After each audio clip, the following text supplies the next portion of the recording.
Hi guys and gals, it's Miss Tiffany from McDunn Public Library, and I am here to tell you about an exciting new video series that myself and Miss Audrey from Fairview Public Library will be working on together.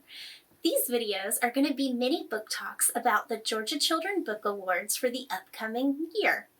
Many of our Henry County students already know about these books because they participate in the Helen Ruffin Reading Bowl contest. It's a contest that goes all the way to the state level to determine which school knows the most about the Georgia Children Book Award nominees. If you've not tried out for the team, I highly recommend it. Not only is it a lot of fun, but you get to read some amazing books as well. Since Miss Audrey and I will be talking about the Georgia Children Book Award nominees, we both have read all 20 books. I know that sounds like a lot of reading, but it is so much fun. Don't be daunted by it. Each story is amazing, and after all, what better way to go on an adventure when you're stuck at home than enjoying a good book? Now guys and gals, some of these titles have some sad elements to them, but every single one of the stories has the best thing for these characters to make it through, and that is hope and love. Each one of these stories are also enjoyable and relatable. Some of them are so funny, and some of them, they just make you feel so good.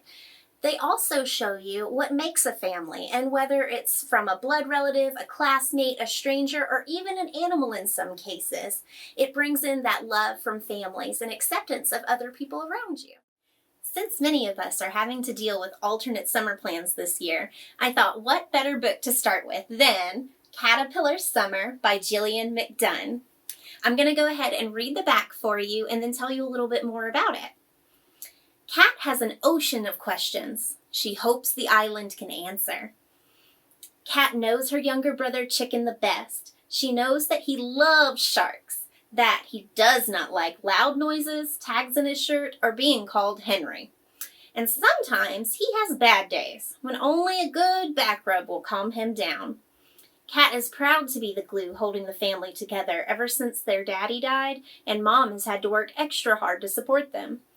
When a summer trip doesn't go as planned, Cat and Chicken must spend 3 weeks with grandparents they've never met on an island called Gingerbread Island. At first, she is wary of these strangers. How could they ever care for Chicken like she does? But life on the island feels different. It's easier, simpler, and Cat feels more like a kid than she has in a long while. As she gets to know her grandparents, one thing is bothering Cat. Why haven't they been part of her life before now? Caterpillar Summer by Gillian McDunn is the perfect story for a reader who understands what it's like to be a big brother or big sister, or for someone who loves summer adventures. Cat not only learns a skill, but she also makes a friend and an enemy. But by the end of the story, everyone comes together out of love and acceptance. Without spoiling anything, I'm going to tell you about my favorite part. Well, actually, for this story, I had two. The first are the illustrations throughout the story. Cat's mother is a children's book author and illustrator, and so in the story, she has some illustrations of a chicken and a caterpillar, and they teach stories based on real experiences that she had with Cat and Chicken as they were growing up, so it adds an extra fun element to the story. The second favorite part that I had in the story was the development of Cat and her grandfather, because Cat doesn't know this at the beginning of the story, but there's a reason why that she had never heard of her grandparents before. They didn't even know they existed. And so throughout the story, after they get through some misgivings, they create this really strong bond together that has to do with that skill that Cat learns. And overall, it is a truly heartwarming tale that all readers can enjoy. So I hope you guys love this story as much as I did. That's it for me with our Georgia Children Book Award nominees in this first video, but I will be back in our second video to be talking about another book. For now, we're going to turn to Miss Audrey, and she is going to be telling you about The Remarkable Journey of Coyote Sunrise by Gemeinhart. And it is just like this one. It is an adventure where it was not planned, but they make the best of it. So I hope you guys enjoy. I'm Audrey from Fairview Public Library in Henry County, Georgia. And as Miss Tiffany said, we're doing a series of mini book talks about the Georgia Children's Book Award nominees, the titles that are used for the Helen Ruffin Reading Bowl. Today, I'm going to be talking to you about The Remarkable Journey of Coyote Sunrise by Dan Gemeinhart. First of all, I'd like to read to you what's on the inside cover of this book. 5 years. That's how long Coyote and her dad, Rodeo, have lived on the road in an old school bus crisscrossing the nation. It's also how long ago Coyote lost her mom and 2 sisters in a car accident.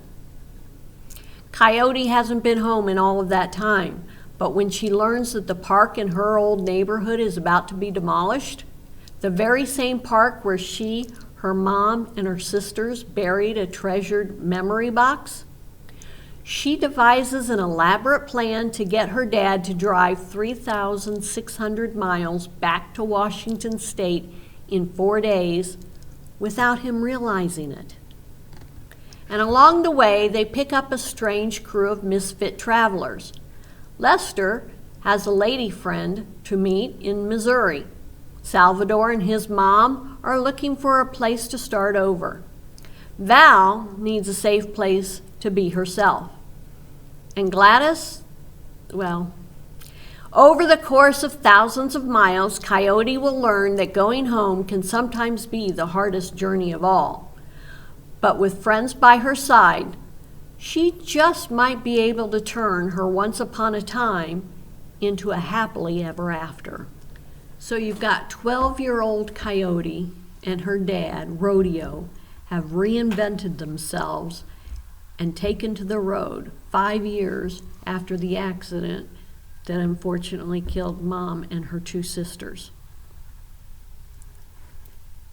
They've been traveling all over the country, and Rodeo has been homeschooling Coyote.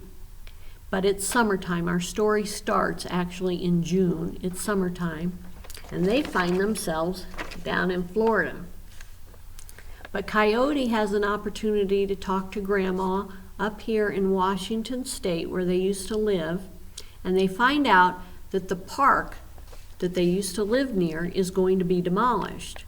Well, Coyote, her 2 sisters, and her mom years ago buried a memory box in this park. And Coyote wants to go back to Washington and collect this box before it's gone forever. So she has to find a way to get Dad to drive 3,600 miles in 4 days without him knowing. If she asks, he's going to say, no, we don't need to go back to Washington. I'm not ready to go back to Washington. I don't want to go back to We're not driving back to Washington. So she has to finagle it somehow, getting him to drive back that way without him knowing that she's manipulating him.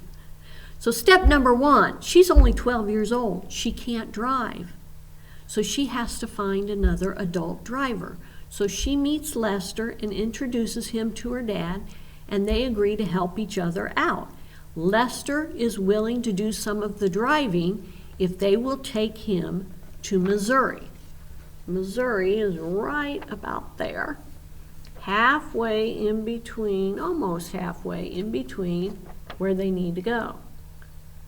Oh boy, this is going to take some planning. 4 days to get all the way across the nation, and you've only got a driver that's going to go halfway. Okay, well, there's a lot more that happens in this story. It's really an exciting story. The reason why I really like this story is that it's very suspenseful. You're sitting there and you're reading about these things happening or what this character is doing, and you're like, holy cow, what's going to happen next? How are they going to get through this? Is it going to work? Things like that. And you can't help but want to continue to read it because you need to find out how everything works out. My favorite part of the whole story was actually chapter 1. Chapter 1 begins with Coyote and her dad are down in Florida. They've stopped at a gas station to gas up. She goes into the convenience store to buy some snacks, and when she comes out, there's a young boy there who's trying to find homes for a litter of kittens. Well, she and her dad have talked about this, and they're not really in a position to take a pet on their home on wheels. But she really wants one of these kittens. So she manages to smuggle it aboard, and she feels good because she has adopted a kitten. It lasts one day. One day before Dad finds out that she's now got a cat. So you'll have to read the rest of the story to find out what happens with this cat. But this is a very good book. Of all the Helen Ruffin books, I believe that this has got to be my top pick. If not my number one, it's at least in the top number 3 books of the Helen Ruffin Reading Bowl list. Okay, I think you'll really enjoy this book. As Miss Tiffany said, we've read all of the Georgia Children's Book Award nominees. These 20 titles are used for the Helen Ruffin Reading Bowl. Even if you don't participate in the Reading Bowl contest, these are great stories, and this year's theme seems to be all about love and hope and family and friends. They're great feel-good stories. So join us some more for the Helen Ruffin Reading Bowl mini book talks with Miss Tiffany and Miss Audrey.